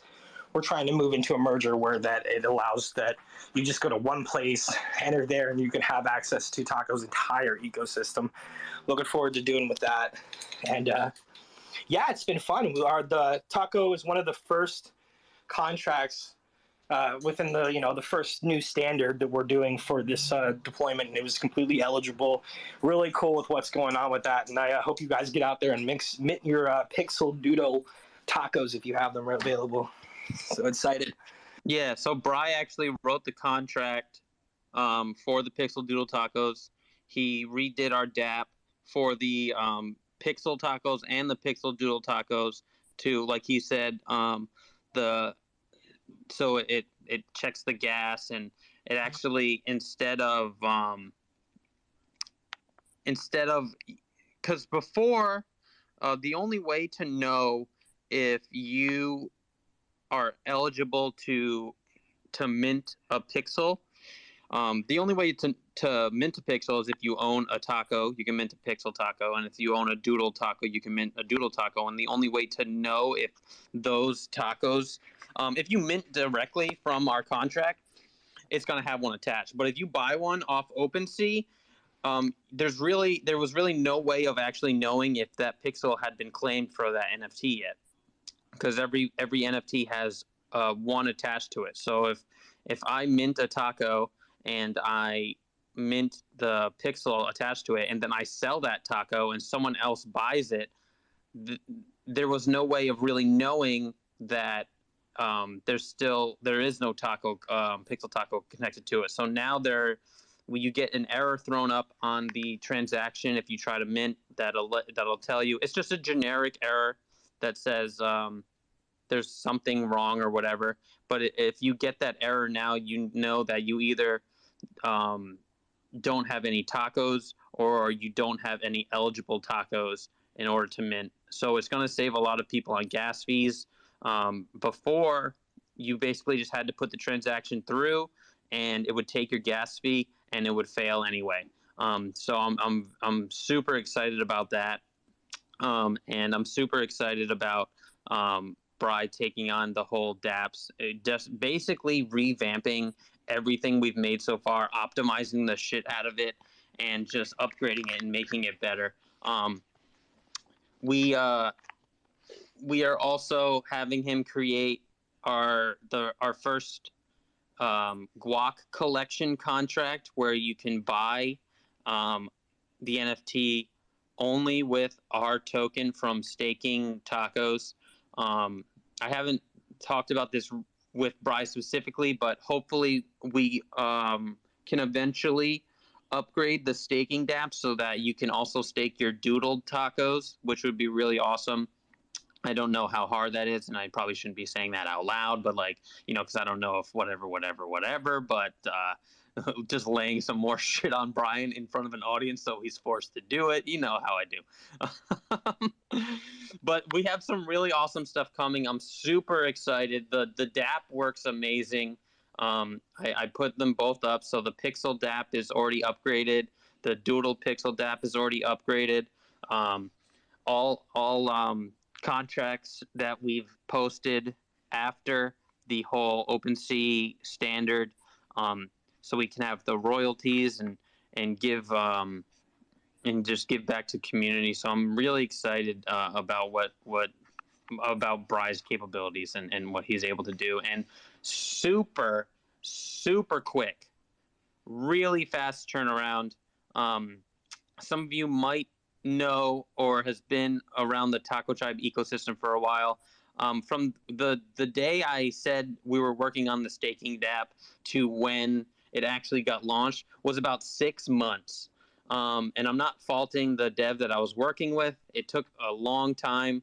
I mean, when I was just first talking to Brian, I'm like, I'm not expecting a certain time, but how long do you think, X would be done or whatever? And he gave me a timeline that was a lot shorter than I thought, because I guess I had thought it takes a really long time, and I'm sure it does. There's a lot of bugs you got to work out and stuff, but it seems like he's really focused on helping us and helping us upgrade our ecosystem. So I'm very, very excited about that, and I'm sure that we'll definitely talk about other things to come as well. But I gave him a giant list of things to work on. He's already, and I think that was like 4 days ago, he's already banged out 2 or 3 of them. And he says, he's already working on a bunch of other stuff. And the biggest aspect, and I actually found Bri because I think we were in a space and you had said something about soft stake, and we were in the space with the Plague, and they had said something about soft staking, and then Bri came up and was like, I could enable that, I could do that. And ever since then, it's kind of been like he's the guy. So I'm sure that he would definitely be willing to work with other people as well after me, Okay, after he's done doing my stuff, but I'm sure that he could definitely help you if you guys are worrying, especially if you're like launching a collection and you want the creator royalties. Very knowledgeable on that, and very knowledgeable on like DApp creation and a lot of stuff. Very awesome person to work with. So if you guys are looking for something recently or maybe in the future, definitely give Bry a follow. Creative. Yeah, Brian, like how do you take payments? Do you get like credits? Like how does it work? Like what's the payment Oh yeah, process how am for I you? gonna pay you? Yeah, like I also want to know that as well too. And for the people that are listening, it's like, do you take ETH? Do you take Poly? Do you take Matic? And what's the price range for I guess per collection size? Exactly. So this is why I'm under a strict belief that everybody needs a CC. She she really helped me establish the tiered price structures and stuff like that. So we kind of just modularized everything, all the needs and stuff like that. I do accept anything that can be put into a market. So like any kind of like ethers, Bitcoin, Dogecoin, stuff like that. I do take like PayPal, Venmo, stuff like whatever my wife has. I'm actually techie, but I just stay away from all that phone transaction stuff. But basically anything that's easiest. And so we also kind of accentuate that through our DApps too. So our DApps have the capabilities of starting to accept fiat payments like that. We want to be able to streamline it, like as in our templates. Like basically, like in order to not become overwhelmed by the ideal, we have it all templated and on Rails to be able to streamline this to the customers themselves. So we're trying to work out the system for tiered price ranges and kind of like a, you want it, you need it, you got it. Like we're trying to accentuate that fast turnaround time. So I think like, if you need a liberated contract, and JoJo really helped with this too. She's down here. If she wants to come up and talk about it, she is an avid, like she is UI UX specialist. Like she gets on Figma. She knows how to template it out. Now I can do the whole full stack and a full, I was doing that for quite a long time. But having JoJo there with her graphic design, like she specializes in graphic design. And in the tech world, this niche is like so demanded. I know Creative, you talked about the sleekness of one of the websites once, and it was because of her. Like she had the time to get into details. She really gets in it. She really gets involved in it. So when we build it out, I also build it out for her time too. So we do have a price range. It is in our price decks, and we will be listing those publicly pretty soon. It is by we are taking in orders right now, but it's we kind of like bring them in and we set it because there's a lot of customization, a lot of stuff that we can't talk about yet that'll be coming down the line. But we do have it on tiers. So like the Liberator has its own systems, and the Liberator automatically includes the new return it royalties. So everything will be streamlined for that.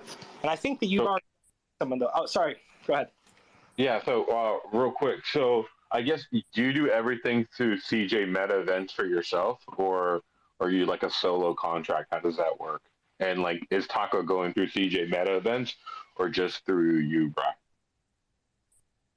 So it goes through Bring It Blockchain Solutions. And so Bring It Blockchain Solutions is partnered with CJ Meta events, as well as partnered with Metaverse. And so Matty does play a big role in this too, because he's very knowledgeable, and he took a lot of time to understand the systems with me. So like I'm in different projects like Odd Squad, and they have a whole soft staking DApp system, little gamification, and he really loved it. He went whale on us. So he's been around for a while, understanding the ins and outs of how I think, how I build stuff. So he's the perfect person to be able to support. So he's going to be able to educate, be able to take questions. Like he understands it so well that he can walk people through how to fix any kind of problems. So he's going to be there for all of that. Now we're really happy about that as well. So yeah, our partnerships build the brand out. So it's CJ Meta Events, it's Metaverse, and it's Bry the Crypto Guy. I have a question. So, is it possible to integrate words, credit card payments on dApps. 100%. Yeah, 100%. In fact, I've actually done a project that has done it, and so has JoJo down there. So I'm really glad that we're working together to try to also streamline that so you can just have it. Not only that, but also pay in any major crypto. Okay, yeah, we're gonna be hitting you up in the DMs about that. I'm gonna be hitting them up in the DMs about that. Yeah, I'm gonna be hitting you up in the DMs about that, my dude. Because that's like a way. That's another way to onboard a lot of like regular people that don't really know a lot about crypto, don't know how to like bridge or get on different networks, and they still want to, let's say, like buy a taco, buy an owl, buy an iRock, and just use their credit card like they would buying something online. I think that would be a giant step forward into enabling a lot of normies to get into the space. Solo? Yeah, you kind of like breezed over it. I want to like ask about, like you said, most major cryptocurrencies. So what you're basically implying is that we could like have one like contract, right? The NFTs on Polygon, and then someone could come in and pay with ETH or Bitcoin or Doge or anything like that, but all in the like on the same contract. Correct. Yes, and it is. We've done it before, so it's really cool. Yeah, that's amazing. I think that like the cross, like there's an old meme of like, the future is cross chain or whatever, or multi-chain. And I think like this is the first time hearing of that, and to be able to do that I think that's really cool. Yeah, thanks, man. I see it like I wanted to integrate like the credit card systems, and the credit card systems shuffle the data and the authorization inside of the transaction. And right now we kind of operate off of the two-prong node system. So a lot of stuff like the ECDSAs, the elliptic curve digital signature algorithm encryptions allow us to start to actually shuttle it directly through it. And not only that, it also helps decrease some of the transaction times with all the approvals that we had to go through before. So I'm super interested in the credit card payments. How does that work? So if they, let's say I have a contract that, and I this is probably like a one-on-one conversation I should have, but like if you have a contract that enables the MasterCard, how does that work? How does it go, like say like into my bank as opposed to into my crypto wallet? Is it like automatically converted to crypto? How does that work? So it works on the back with authorizations. So the idea is that it would be a fiat to fiat payment. But then from that authorizations happens. So then there's an encrypted message that's sent out to the contract. And then by that, it actually just mints. So what happens is that the gas is paid on the creator's side, but then it actually mints out from the contract, knowing that it's validation, saying, hey, this message was sent by this restricted owner, and it says to mint. And so from that, as long as they have an address or a wallet can be created for them, they're good to go. So, I mean, it just handles the gas on that side. It sends the validation across the line. And then when the contract receives it, it verifies it against that encryption. And then it just says, hey, okay, go ahead and mint. Mint's a wallet. Oh my God. Imagine a week, 2 weeks from now, you get your credit card statement, and on the credit card statement, it says Taco NFT. I can't even. All right. We might have to change it to 5,000 now since we're getting easy, fast transactions. Yeah, I'm with it. As long as I get to help everybody, Everybody get your mom's credit card ready, and I'll see you in a little bit. Right. Another thing, too, is that, so I've also, like, I've been scouting devs. Another thing too is that do you work for like royalties? For example, an NFT gets sold. Is that something that you're interested in, where you get a certain share from each sale? Yeah, definitely, and it's something that I do talk about with people too. So I am open for arrangements like that in certain circumstances. So I'm thinking, and I'm back on the credit cards again. Okay. What if someone buys with a credit card and then like refutes the transaction? Like, Got I you. feel like that could be We'll an fill issue. that right back. No, that's written into the contract. So I mean, if it comes down to that, then it reverts back. So what does that mean? Like, reverts back? So if there's libraries escrow. So the idea of what escrow is that in order to get it, it has to get the confirmation of transaction.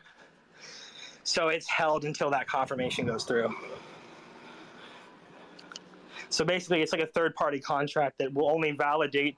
So it has the money, it has the NFT stored in it, and if anything goes wrong, it sends the NFT back and it sends the money back to the user.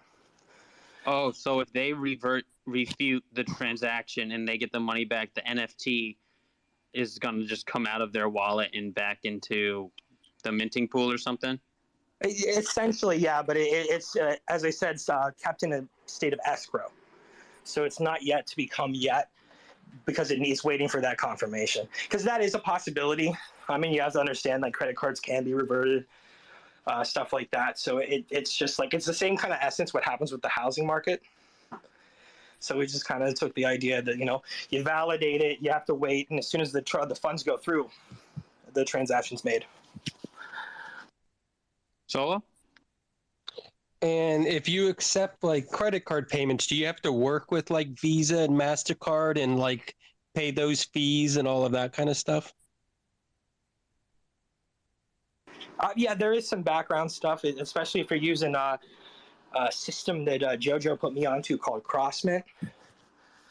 And that allows for the direct validation of credit cards and stuff like that. But at all levels, there is a little bit of fees and a little bit of transaction, but also it needs to be incorporated inside of the price of each mint. So if you think that there's going to be any kind of fees or anything like that, then it's best for the user to kind of associate that and also apply some sort of terms and conditions, because it's always good when working with credit cards to have some sort of terms to have us say like, hey, there's going to be some sort of transaction fee, but it's going to be the same kind of transaction fee you would pay in Web 2. So every time you would swipe or anything like that, and what it incurs. So just the normal everyday. Well, that's really awesome. I didn't even know that was possible, and to know that you've already done it is really incredible and very innovative. And I think that's a giant way that the NFT and crypto community can get a lot of people that want to collect art and collect digital art and don't really know a lot about crypto and don't want to jump through all those hoops can kind of get into the space and just start learning from square one without having to really learn a lot of different things before they jump in. So that's really awesome to hear, and I'm definitely going to be jumping into DMs again about that. So I definitely appreciate you speaking on that and coming up and hanging out. It is 6 o'clock. It's been about 2 hours. I have not eaten yet today. I fucked up. So I'm definitely going to be getting some food soon. Probably should get some tacos. I guess I'll get some tacos. But if anybody has any closing remarks, any talks about the metaverse, anything they want to share happening with their specific projects, I mean, we'll have creative talk one more time. If Polyverse wants to say some stuff, I don't think Ollie's here. That was speaking for Polyverse before. Solo, if Berlin wants to come on up, even Feather Frogs want to come on up and just talk a little bit about your project or anything quick, we can definitely do that. So if anybody's got any words while we wait for anybody to jump up. Bye, iRocks. Cool. Thank you. Bri, how about if somebody would like to work with you, how would they contact you or contact your business?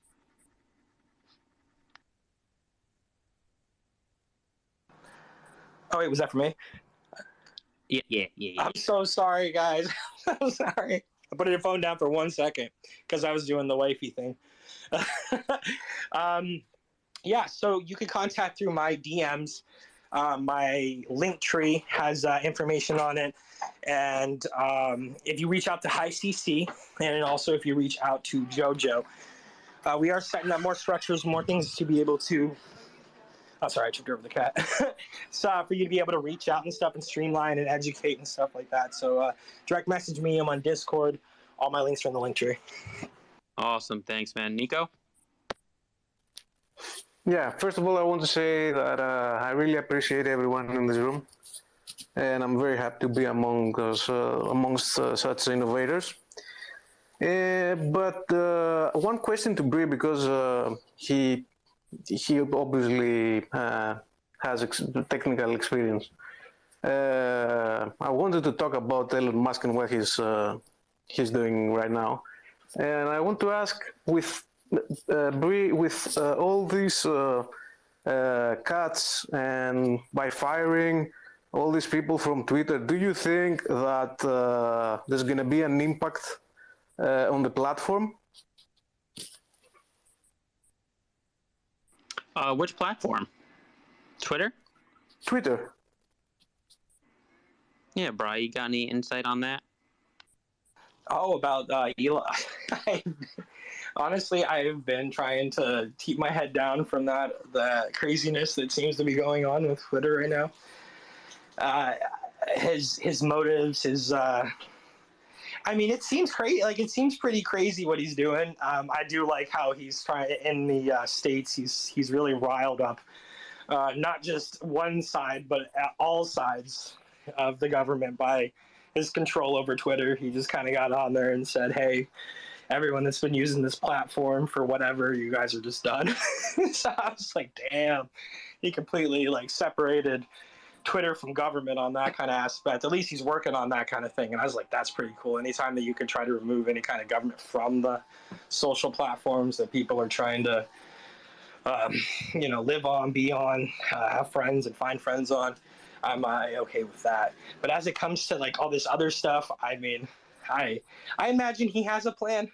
I mean, he has made all kinds of crazy, like 6 companies, like there were multi-billion-dollar companies, and he's doing crazy stuff. He's made rockets that landed themselves. Well, I mean, no, I can't just give it to him, right? So he is a figurehead, but he does surround himself with appropriate people to fulfill his task. So I imagine, I mean, if he's in a restructuring and he's getting rid of people and stuff like that, I imagine it's because it's not fitting like this image that he's had before with the other multi-billion-dollar companies. So I think that would be my approach on him. Appreciate it, man. Of course, Nico. You the man, bro.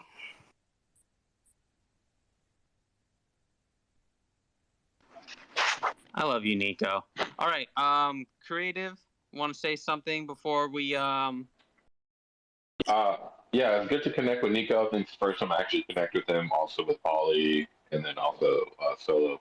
Also, I always see you guys around spaces. It's good to connect with you guys here. Ryan, I'll always appreciate you bringing me up.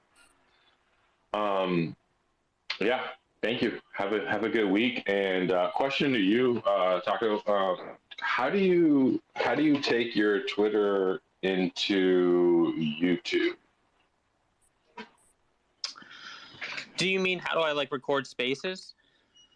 Yeah, are you just like recording it through OBS and you're just gonna upload that, or do you actually take the downloadable data from Twitter? No, yeah. So as you could see, I'm on my personal account down there, HRH, and I'm actually recording it through OBS on my computer, and then I'll take it into my editing software, and I'll kind of edit it a little bit so that like the blank spaces aren't as apparent. Like if no one's speaking, I'll cut it so it's kind of more I get what you're saying. Yeah. visual, Yeah, editable, digestible is what I was talking about. So I haven't really found out a way to like directly do that, so that's kind of what I'm doing through OBS. Yeah. Okay, got you. That I was trying to figure that out. That's it from you again. Thanks, feel like thanks that's again. the best way. And again, before you leave, when are your spaces? I remembered on Monday, you have a space. Yeah, so it's every Monday. So you're gonna start the week off with me, and you're gonna end the week with me. Put it to you that way. Uh, think about it as if you're a developer, you have sprint cycles that everybody meets in the beginning of the day. That's kind of like how the creative show is on a Monday, and then Fridays, again, very current events and educational. So I encourage you guys to check it out. Come speak, come share with what you got going on. Again, thank you, Nicholas. Thank you, Taco, for letting me come up here. You guys have a good night. Thank you guys so much for coming. I really appreciate it. It was very educational tonight, and I appreciate everybody coming and hanging out. And I hope you guys have a great day. We've been in here for a while, so drink some water, eat some food. I know I need to, and I will see you guys soon. I'll see you guys next week as well.